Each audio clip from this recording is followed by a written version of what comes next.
Malaysia প্রবাসী আমাদের বাংলাদেশে ভাই বোনরা আছেন, আপনাদের জন্য একটা খুব বড় সুখবর আছে।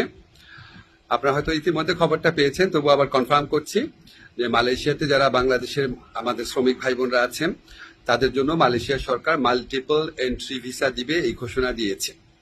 এটা অফিসিয়ালি কনফার্ম করা হয়েছে।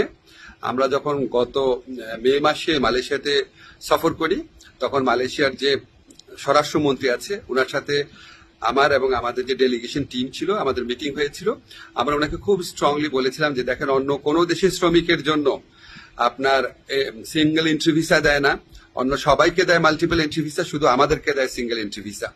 তো উনি আসলে খুব অবাক হয়েছিলেন শুনে। উনি সংশ্লিষ্ট কর্মকর্তাদের জিজ্ঞেস করেছিলেন, মিটিং এ যারা ছিল তারা ওনাকে কনফার্ম করেছে যে বাংলাদেশের ক্ষেত্রে এই বৈষম্যমূলক ব্যবস্থাটা আছে। তো উনি এটা শুনে সাথে সাথে নির্দেশ দিয়েছিলেন। তো তারপরও আমরা খুব ওয়েট করছিলাম, দিনের পর দিন যোগাযোগ রেখেছি কবে এই খবরটা সত্যিকার অর্থে আমরা এক্সিকিউটেড দেখতে পাবো। তো আমরা কনফার্ম হয়েছি মালয়েশিয়া সরকার এখন থেকে আমাদের যারা বাংলাদেশি শ্রমিক ভাইরা আছেন তাদেরকে মাল্টিপল এন্ট্রি ভিসা দিবেন। তো ইনশাল্লাহ আরো মালয়েশিয়ার ব্যাপারে ইনশাল্লাহ আরো কিছু গুড নিউজ আমরা অচিরেই দিতে পারবো। আমাদের অলরেডি একটা প্রতিনিধি দল মালয়েশিয়াতে আছে, সামনে মাসে আরো বড় পর্যায়ে একটা সফর হওয়ার কথা আছে। ইনশাল্লাহ আমরা খুব দ্রুত আরো কিছু গুড নিউজ আপনাদেরকে দিতে পারবো।